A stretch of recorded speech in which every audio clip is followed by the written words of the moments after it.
শুনছেন গল্প স্বল্প, শুধুমাত্র 100.1 FM গোল্ডে। শুরু হচ্ছে গল্প পোড়ো মন্দিরের আতঙ্ক। লিখেছেন হেমেন্দ্র কুমার রায়। হেমেন্দ্র কুমার রায় জন্মেছিলেন 1888 সালে। সাহিত্য চর্চা শুরু করেন মাত্র 14 বছর বয়সে। পরে বেশ কয়েকটি পত্রিকার সম্পাদনার সাথেও তিনি যুক্ত ছিলেন। ছোটদের জন্য তিনি 80টিরও বেশি বই লিখেছিলেন। এর মধ্যে কবিতা, নাটক, হাসি আর ভূতের গল্প, অ্যাডভেঞ্চার ও গোয়েন্দা কাহিনী, ঐতিহাসিক উপন্যাস সব কিছুই ছিল।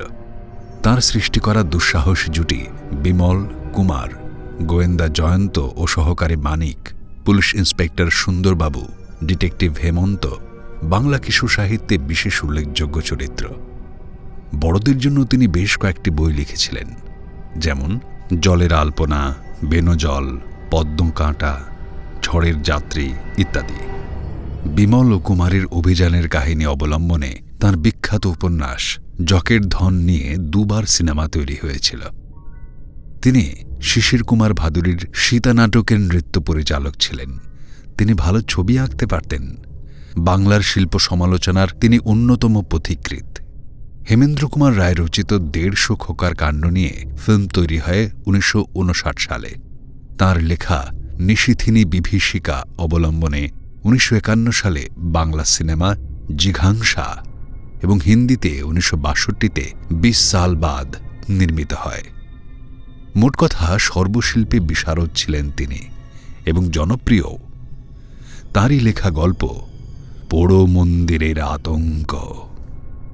এই গল্পের বিভিন্ন চরিত্রে যারা অংশ নিয়েছেন তাঁরা হলেন রতনের কণ্ঠে সোমক, শ্যামলের কণ্ঠে অর্ণব এবং অজয়ের কণ্ঠে অমরজিৎ। গল্প পাঠ এবং আবহ নির্মাণে আমি অর্পণ।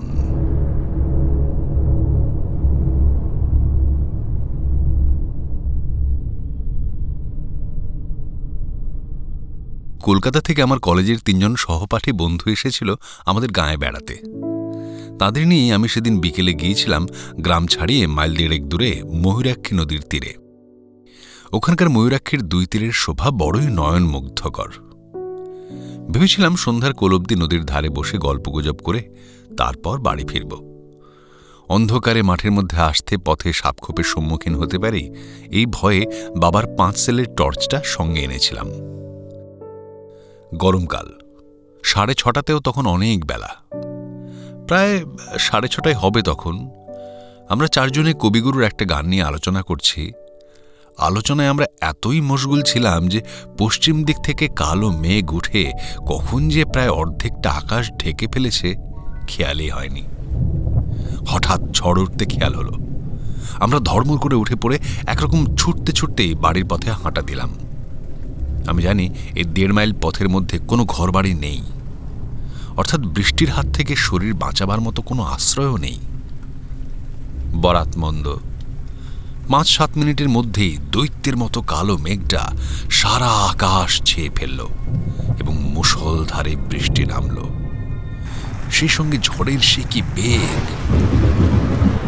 প্রাণপণে ছুটতে লাগলাম আমরা 4 জনে।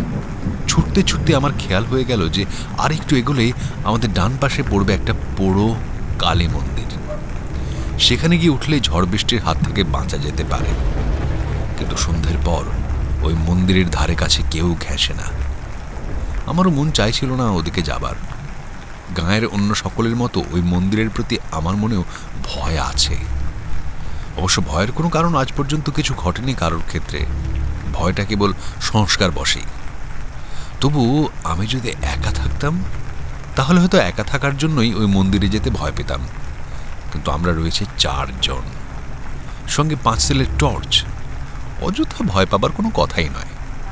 তাই মনে সাহস পেয়ে আমি বন্ধুদের নিয়ে ভিজে গোবর হয়ে সেই পোড়ো মন্দিরটার চাতালে গিয়ে উঠলাম।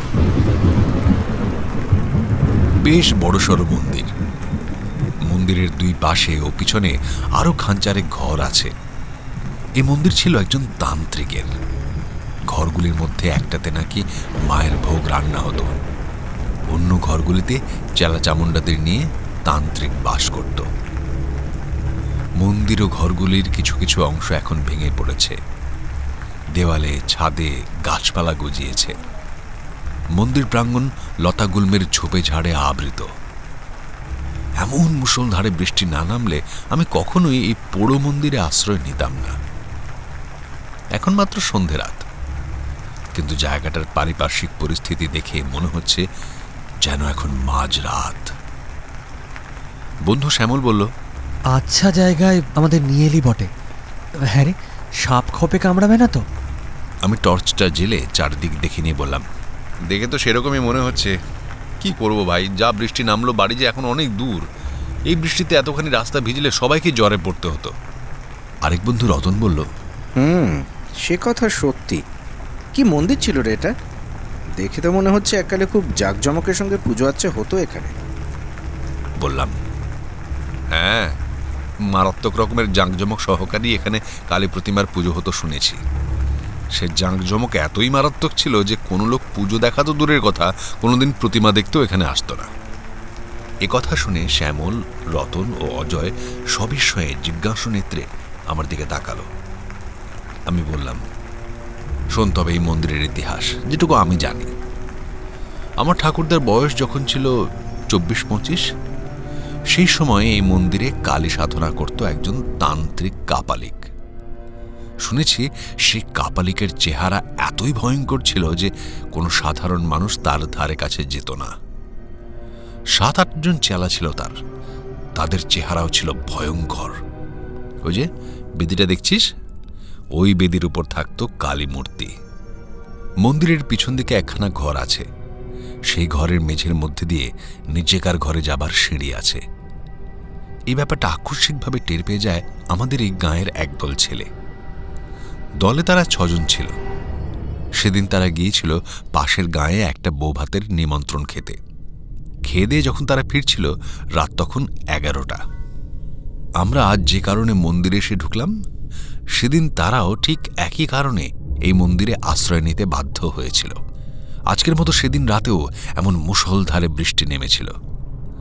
তারা এই মন্দির চাতালে উঠে দেখে প্রতিমার দরজা বন্ধ, মানুষের কোনো সাড়া শব্দ পাওয়া যাচ্ছে না।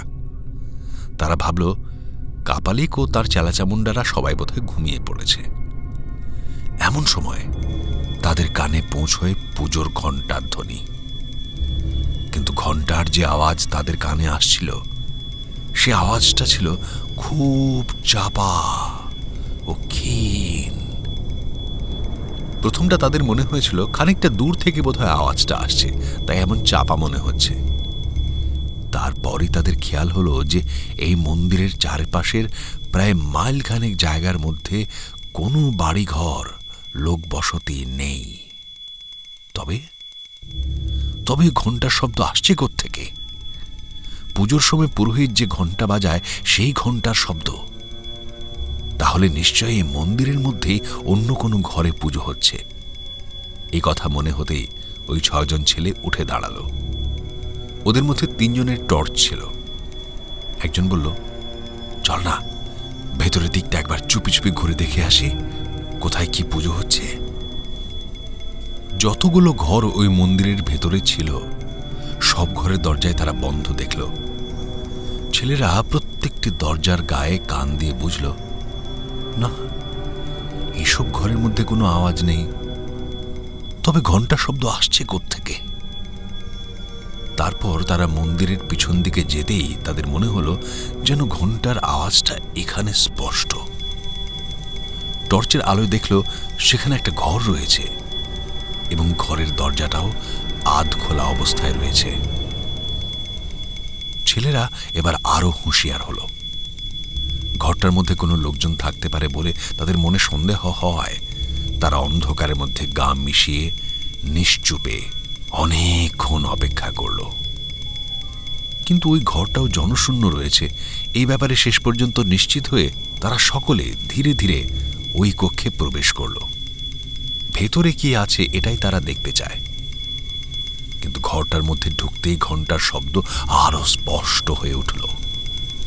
এবার তারা বুঝল ওই ঘরের মধ্যেই ঘণ্টাধ্বনির রহস্য লুকিয়ে আছে। টর্চের আলোয় তারা ঘরের মেঝেতে একটা বিরাট চৌকো ভারী লোহার পাত দেখতে পেল। লোহার পাতটা দেখে তাদের মনে কেমন যেন সন্দেহ জাগল। খুব সন্তর্পণে পাতটার দিকে এগিয়ে একজন সেটা টেনে সরাবার চেষ্টা করল, কিন্তু সেটা এত ভারী যে একজনের পক্ষে টেনে সরানো সম্ভব নয়। তখন তারা করল কি, চারজনে ধরে সেটাকে এমন সাবধানে টানতে লাগলো যাতে কোনো রকম শব্দ না হয়। খানিকটা টানতেই একটা গর্তের মুখ তারা দেখতে পেল এবং সেই ঘণ্টার শব্দ একেবারে স্পষ্ট হয়ে উঠল। বুঝল এই ঘরের নিচেকার কোনো চোরা কুঠুরিতে ঘণ্টা বাজছে এবং সেই ঘরে যাবার এটাই হলো গুপ্ত দ্বার। ছেলেরা রহস্যের গন্ধ পেল। এমন গুপ্ত কক্ষে পুজো আচ্চা করার কারণ কি? নিগূঢ় কারণ নিশ্চয়ই কিছু একটা আছে, এবং সে কারণ জানবার জন্য তাদের সকলকার ডান পিঠে মন আনচান করে উঠল। তারা ওই লোহার পাতটাকে আরো খানিকটা সরিয়ে গুপ্তদ্বার সম্পূর্ণ উন্মুক্ত করে ফেলল। তাদের নজরে পড়ল কয়েক ধাপ সিঁড়ি সোজা নিচের দিকে নেমে গিয়ে ডান দিকে বেঁকে গেছে। গুপ্তকক্ষে যে আলো জ্বলছে তারই আলোয় আলোকিত হয়ে আছে সিঁড়ির বাঁকের মুখটা। ফলে সমস্ত সিঁড়িটাই মোটামুটি ভাবে দেখতে পাওয়া যাচ্ছে। অতঃপর ছেলেরা মুহূর্তকালের জন্য একবার চুপি চুপি যুক্তি করে স্থির করে নিল যে তারা নিঃশব্দে সিঁড়ি বেয়ে খানিকটা নিচে নেমে দেখে আসবে কি ধরনের পুজো ওখানে হচ্ছে যে পুজোর জন্য এত গোপনীয়তার প্রয়োজন। সিঁড়ির সেই বাঁক অব্দি নেমে ছেলেরা সন্তর্পণে ডান দিকে দৃষ্টিপাত করে যা দেখতে পেল তাতে তারা ভয়ে বিস্ময়ে একেবারে হতভম্ব হয়ে গেল। তারা দেখল দরজা জানালাবিহীন মাঝারি আকারের একখানা ঘর। ঘরখানার একপাশে হাত তিনেক লম্বা এক কালী প্রতিমার সামনে একজন ভয়ঙ্কর দর্শনতান্ত্রিক কাপালিক পূজায় মগ্ন। তার আশেপাশে কয়েকজন চেলাচামুন্ডা দাঁড়িয়ে রয়েছে। তাদের মধ্যে দুজন একটি 10-12 বছরের বালককে ধরে আছে, আর একজনের হাতে রয়েছে একটি তীক্ষ্ণ ধার খড়গ।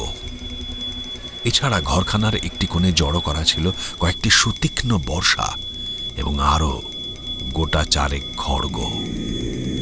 ছেলেরা বুঝল এই মন্দিরের আসল পূজা এখানেই হয় এবং নরবলি পর্যন্ত হয়ে থাকে।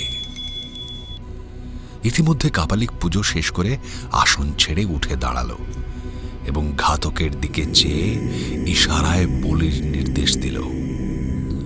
ইশারা পেয়ে ঘাতক খাঁড়াটাকে শক্ত করে বাগিয়ে ধরল, আর সেই চেলা দুজন বালকটিকে নিয়ে এগিয়ে গেল প্রতিমার সামনে। এর পরের অমানসিক মর্মান্তিক দৃশ্যটি দেখবার জন্য গায়ের সেই ছেলেরা আর সেখানে অপেক্ষা করেনি। কোনো সুস্থ মানুষের পক্ষেই সেই দৃশ্য দাঁড়িয়ে দেখা সম্ভব নয়। ওই অসহায় বালকটিকে বাঁচাবার জন্য সে সময় ছেলেগুলোর মনে প্রচন্ড একটা উত্তেজনা জেগে উঠেছিল বটে, কিন্তু তারা বুঝেছিল যে বাধা দিতে গেলে ওই সশস্ত্র দুর্ধর্ষ কাপালিকগণের হাতে তাদের মৃত্যুবরণ করতেই হবে। তাই তারা আবার চুপি চুপি উপরে উঠে এসে লোহার পাতটা আগেকার মতোই চাপা দিয়ে রেখে গায়ে ফিরে গিয়েছিল। কিন্তু ওই হিংস্র নরঘাতক কাপালিকদের কথা তারা ভুলতে পারল না। ওই কাপালিকরা ইতিপূর্বে কত যে শিশু হত্যা নরহত্যা করেছে তার হয়তো এই হত্যা নেই। তবে ওইসব বলি ওরা ছেলে চুরি যাওয়ার অপবাদের জন্য আশপাশের গাঁ থেকে জোগাড় করত না। তা যদি করত তাহলে আমাদের গাঁয়ের মধ্যে ভীষণ একটা হইচই পড়ে যেত, কিন্তু সেরকম কিছু শোনা যায়নি কোনোদিন। ওরা নিশ্চয়ই কোনো দূর দেশ থেকেই বলি জোগাড় করত। যাই হোক, ভবিষ্যতে আর যাতে তারা কোনো মানুষ খুন করতে না পারে, ছেলেরা তার যথাযথ প্রতিকার করবার জন্য বদ্ধপরিকর হয়ে উঠল। নির্জনে অনেকক্ষণ ধরে যুক্তি করে তারা স্থির করল যে ওই কাপালিক ও তার চেলাদের সকলকে তারা হত্যা করবে, এবং কিভাবে হত্যা করবে তারও একটা সাংঘাতিক উপায় স্থির করে ফেলল। দিন ৬-৭ পরই একদিন রাত 10টা নাগাদ তারা আবার এই মন্দিরের নিকটে এসে পৌঁছল। তাদের সঙ্গে ছিল বড় বড় টিনের 2 টিন পেট্রোল। এসব ব্যাপার তখনও পর্যন্ত তারা গাঁয়ের কোনো লোককেই জানায়নি। মন্দিরের নিকটবর্তী বড় একটা ঝোপের আড়ালে লুকিয়ে অনেকক্ষণ পর্যন্ত তারা মন্দিরটার দিকে তীক্ষ্ণ দৃষ্টি রেখেও কোনো জনমনুষ্যের সাড়া শব্দ পেল না। তখন তারা নিঃশব্দে মন্দিরের চাতালে গিয়ে উঠল। তারপর পিছন দিকের সেই ঘরখানার নিকট হতেই তাদের কানে ঘণ্টার চাপা আওয়াজ ভেসে এলো। এতক্ষণে তারা নিশ্চিত হতে পারল, যাক, পুজো হচ্ছে এবং কাপালিকেরা তাহলে সেই পুজোর ঘরেই আছে। অতঃপর তারা এসে হাজির হলো সেই গুপ্তদ্বারের নিকট। তাদের এর পরের কার্যকলাপ অত্যন্ত ক্ষিপ্রতার সঙ্গে শেষ হল। একজন একটু তফাতে সরে গিয়ে দেশলাইয়ের কাঠি জেলে একটা কাগজ ধরালো। আরেকদিকে অন্য ছেলেরা লোহার পাতটা সরিয়ে ফেলে সেই গুপ্ত গহ্বরের মধ্যে 2 টিন পেট্রোল সম্পূর্ণ ঢেলে দিল। তারপর সেই জ্বলন্ত কাগজের টুকরোটা ভেতরে ফেলে দিতেই ধপ করে গহ্বরের মধ্যে করাল অগ্নি জ্বলে উঠল, এবং সঙ্গে সঙ্গে গুপ্তকক্ষের দরজাটাও তারা আবার বন্ধ করে দিল সেই লোহার পাতটা দিয়ে। ততক্ষণে গুপ্তকক্ষের মধ্যে কাপালিকদের বিভৎস অন্তিম চিৎকার শুরু হয়ে গেছে।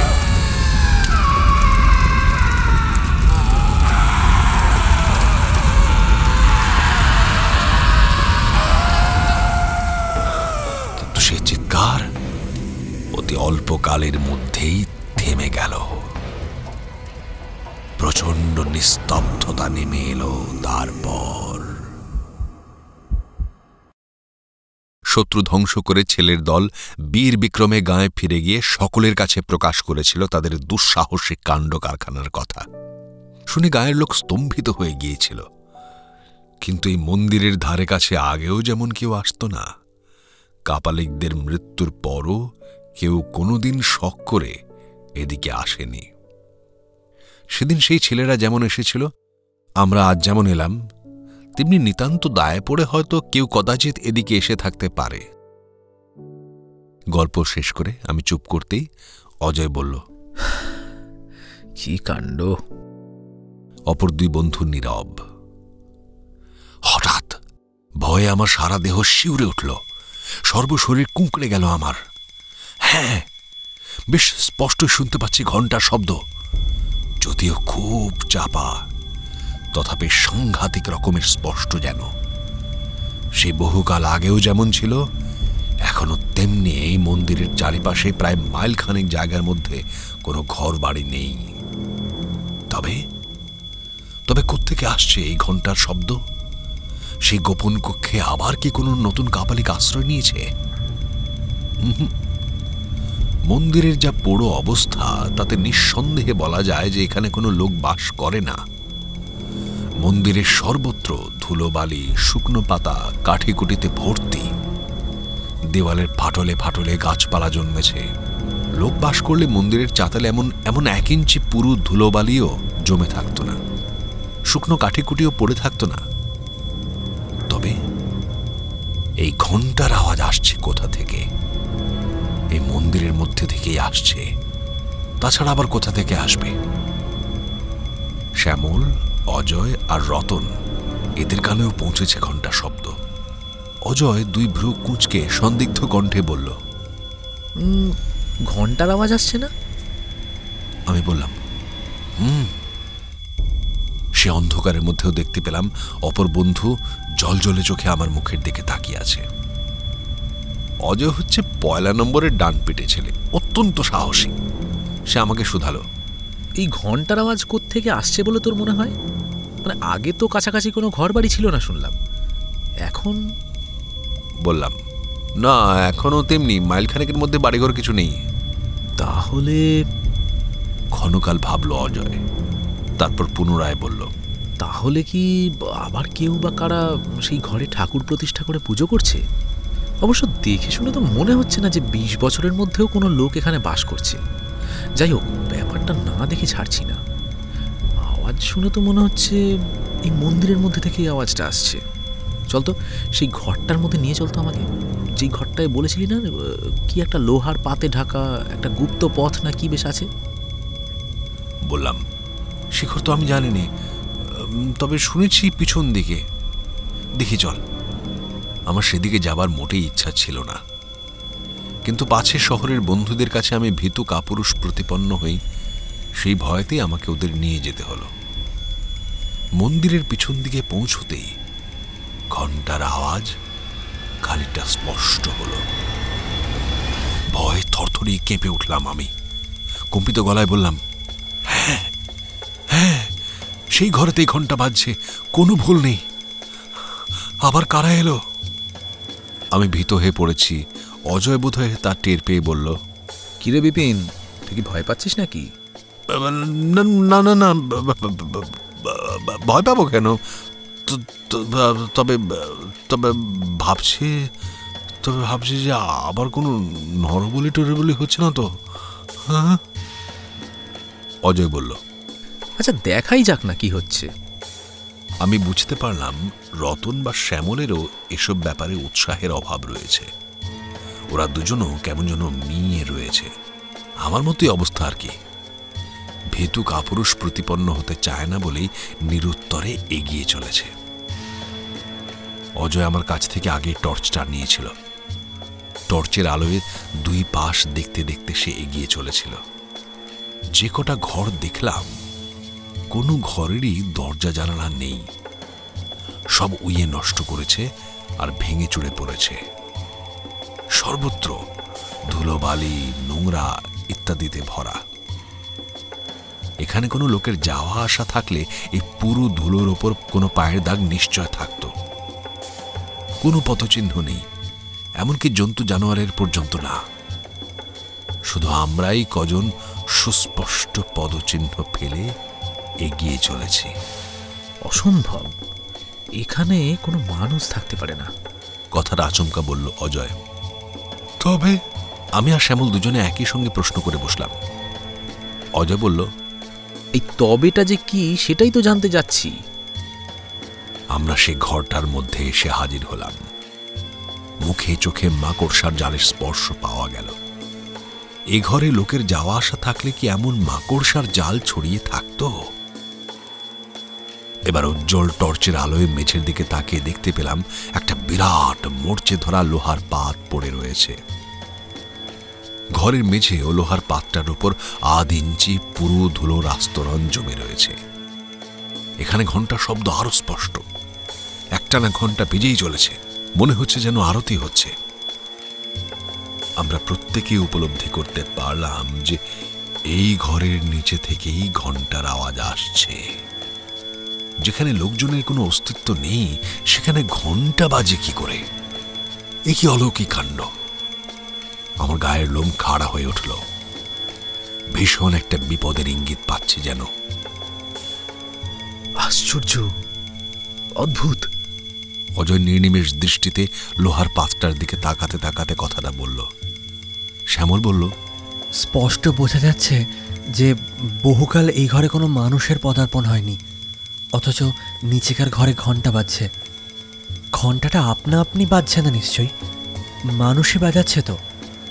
তবে কি সে মানুষ হাওয়ায় মিশে নিচেকার ঘরে গেছে, যার জন্য তার পায়ের ছাপ পড়েনি? অজয় বলল, সত্যি ভাববার কথা। এই রহস্যের কারণ জানতেই হবে। এবার আমরা সকলে মিলে লোহাটা টেনে সরাতেই গুপ্ত পথ নজরে পড়ল। আর সেই সঙ্গে ঘন্টার আওয়াজটাও একেবারে কানের কাছে এগিয়ে এলো। কিন্তু কি অন্ধকার গর্তটা! সিঁড়ির একটা ধাপও নজরে পড়ছে না। নিচেকার ঘরে নিশ্চয় কোনো আলো জ্বলছে না। ছোট একটা প্রদীপ জ্বললেও তার আলোর রেখা নিশ্চয় আমাদের নজরে পড়ত। এবং সিঁড়ির নিচিকার দিকটাও অন্তত আবছাভাবে আলোকিত হয়ে থাকত। তবে কি পুরোহিত অন্ধকারে বসে পুজো করছে? এ কি অস্বাভাবিক ব্যাপার। অজয় চুপি চুপি বলল, আমার পিছু পিছু আয় তোরা, খুব সাবধানে আসবি, টর্চ কিন্তু জ্বালবো না, কোনো রকম শব্দ টব্দ যেন না হয়। দুপাশের দেওয়াল ধরে ধরে নিঃশব্দে সিঁড়ির বাঁক পর্যন্ত নেমে দাঁড়ালাম। সঙ্গে সঙ্গে ঘন্টার আওয়াজ থেমে গেল। চোখে কিছু দেখতে পাচ্ছি না আমরা। অস্বাভাবিক অন্ধকারে আমরা চারজনে যেন অন্ধ হয়ে দাঁড়িয়ে আছি। এত নিরেট অন্ধকার জীবনে কোনো দিন দেখিনি। আমরা সকলে গায়ে গা ঠেকে বেশ কিছুক্ষণ সেখানে দাঁড়িয়ে থেকেও কোনো মানুষজনের তো দূরের কথা, একটা আরশোলার অস্তিত্ব পর্যন্ত টের পেলাম না। হঠাৎ অজয়ের হাতের 5 সেলের টর্চটা জ্বলে উঠল। টর্চটায় ছিল নতুন ব্যাটারি।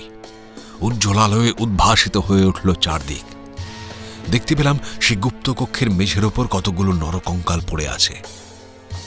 প্রতিমা যেখানে ছিল সেখানে পোড়া প্রতিমারও কিছু অংশ খাড়া হয়ে দাঁড়িয়ে রয়েছে।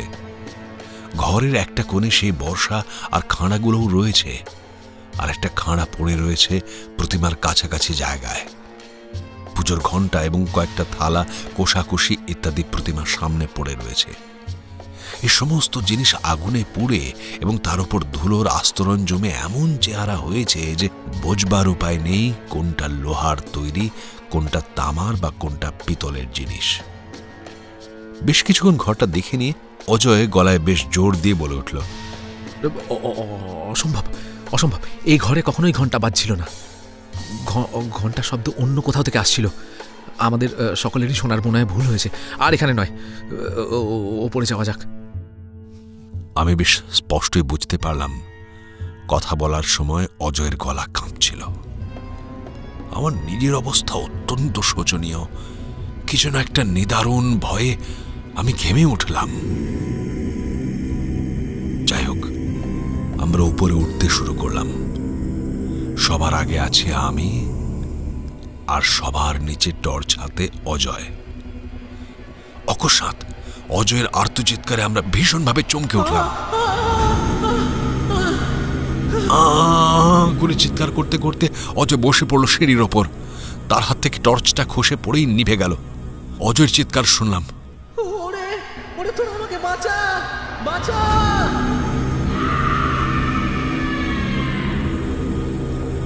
তারপরেই চুপ। আমরা হুড়মুড় করে নেমে গেলাম অজয়ের কাছে। টর্চটা কোথায় পড়েছে কে জানে। আমরা তো সে অন্ধকারের মধ্যে অজয়কে ধরাধরি করে কোনো রকমে নিয়ে এলাম ওপরে। বুঝলাম অজয়ের জ্ঞান নেই। তারপর কিভাবে অত কষ্ট করে যে অচৈতন্য অজয়কে নিয়ে সে রাতে বাড়ি পৌঁছেছিলাম সে কথা এখানে না বললেও চলবে। ডাক্তারকে খবর দেওয়া হয়েছিল। তিনি দেখে শুনে ওষুধ দিয়ে বলেছিলেন, মনে হচ্ছে ভয়ঙ্কর কিছু একটা দেখে ভয়ে জ্ঞান হারিয়েছে। ডাক্তারের কথা সত্য প্রমাণিত হল। অজয়ের জ্ঞান ফেরার পর তার মুখ থেকে সব কথা শুনে জ্ঞান অবশ্য ঘণ্টা 2-এর মধ্যেই ফিরেছিল, কিন্তু সে মহাচ্ছন্নের মতো ছিল পরদিন বেলা প্রায় 8:30 অবধি। বেলা 10টা নাগাদ তাকে বেশ খানিকটা সুস্থ মনে হতে আমরা গত রাতের ঘটনাটার কথা তার কাছে জানতে চেয়েছিলাম। উত্তরে সে বলেছিল যে তার মনে হয়েছিল যে একজন ভীষণ দর্শন কাপালিক এক হাতে তাকে চেপে ধরে অন্য হাতে ধারালো খাঁড়া তুলে তার গলায় একটা কোপ বসিয়ে দিয়েছিল, তাই অমনভাবে সে চিৎকার করে উঠেছিল। তার মুখে এ কথা শুনে তক্ষুনি গাঁয়ের প্রায় 20-25 জন যুবক সেই পোড়ো মন্দিরের উদ্দেশ্যে রওনা হয়ে পড়ল। শ্যামল, রতন আর আমি আগে আগে চললাম। সকলের মনে সেই ঘরটা দেখার তীব্র আগ্রহ। দিনের বেলা বেশ ভালোভাবেই দেখাশোনা যাবে। এতকাল কারো মনে কোনো আগ্রহ জাগেনি। আজ এত বছর পর এমন একটা অস্বাভাবিক ঘটনা ঘটে যাওয়ায় গাঁয়ের আজকালকার তরুণ যুবকেরা কৌতূহল দমন করতে পারল না। দিনের বেলা হলেও সেই পাতাল কক্ষ অন্ধকারাচ্ছন্ন থাকবে অনুমান করে নিয়ে আমি গোটা 4-5 টর্চ নিয়ে যাবার পরামর্শ দিয়েছিলাম, কিন্তু কার্যক্ষেত্রে দেখা গেল প্রায় 10 টর্চ নিয়ে এসেছে। গুপ্তদ্বারের সামনে এসে দেখা গেল সত্যি ভেতরটা বেশ অন্ধকার। যাই হোক, আমরা টর্চগুলো জেলে একে একে নামতে লাগলাম নিচে। সিঁড়ির শেষ প্রান্তে নেমে আমার টর্চটা পেয়ে গেলাম। কিন্তু এই কি, এখানে একটা নরকঙ্কাল এলো কি করে? দেখে শিউরে উঠলাম। বেশ মনে আছে, এখানে সিঁড়ির গোড়ায় কোনো কঙ্কাল ছিল না। কঙ্কালগুলো তো সবই দেখেছিলাম ঘরের মেঝের ওপর এদিকে ওদিকে পড়েছিল। আরে, পায়ের কাছে বিরাট একখানা খাঁড়া পড়ে রয়েছে দেখছি। কঙ্কাল, খাঁড়া? না, কখনো না, এসব মোটেই এখানে ছিল না। ঘরের মেঝের দিকে তাকিয়ে দেখি প্রতিমার কাছে যে খাঁড়াটা পড়েছিল সেটা তো সেখানে নেই। সবগুলো টর্চের আলোয় ঘরখানা প্রায় সাদা হয়ে গেছে। অন্য সকলে অবাক চোখে ঘরের মধ্যে যা যা রয়েছে সেই সব লক্ষ্য করছে, কিন্তু আমার নজরে যা পড়ছে তা আশ্চর্য, অতি আশ্চর্য, একেবারে অলৌকিক ব্যাপার। প্রতিমার কাছে যে খাঁড়াটা পড়েছিল সেখানে খাঁড়াটা নেই বটে, কিন্তু সেই জায়গায় খাঁড়ার ছাপটা জলজল করে যেন চলছে। বহুকাল ধরে ঘরের মেঝে ও জিনিসপত্রের উপর বেশ পুরু একটা ধুলোর আস্তরণ জমেছিল। কাজেই সেখান থেকে খাঁড়াটা উঠে আসার জন্যই অমন সুস্পষ্ট ছাপটা দেখা যাচ্ছে। আর ওখানকার ওই খাঁড়াটাই যে এখানে এসে পড়েছে সে বিষয়ে আমার মনে কোনো রকম সন্দেহ রইল না। শুধু খাঁড়াটাই নয়, ওই একই রহস্যজনক উপায়ে কঙ্কালটাও যে ঘরের মেঝে থেকে উঠে এসেছে এখানে, সে বিষয়েও আমার মনে স্থির বিশ্বাস জন্মালো।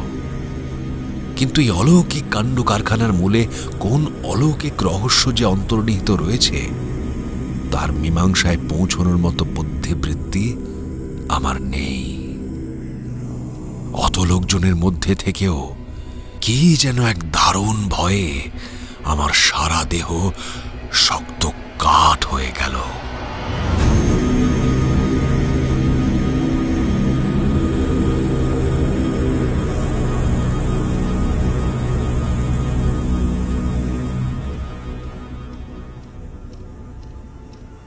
এতক্ষণ শুনছিলেন গল্প পোড়ো মন্দিরের আতঙ্ক। লিখেছেন হেমেন্দ্র কুমার রায়। এই গল্পের বিভিন্ন চরিত্রে যারা অংশ নিয়েছেন তারা হলেন রতনের কণ্ঠে সোমক, শ্যামলের কণ্ঠে অর্ণব এবং অজয়ের কণ্ঠে অমরজিৎ। গল্প পাঠ এবং আবহ নির্মাণে আমি অর্পণ।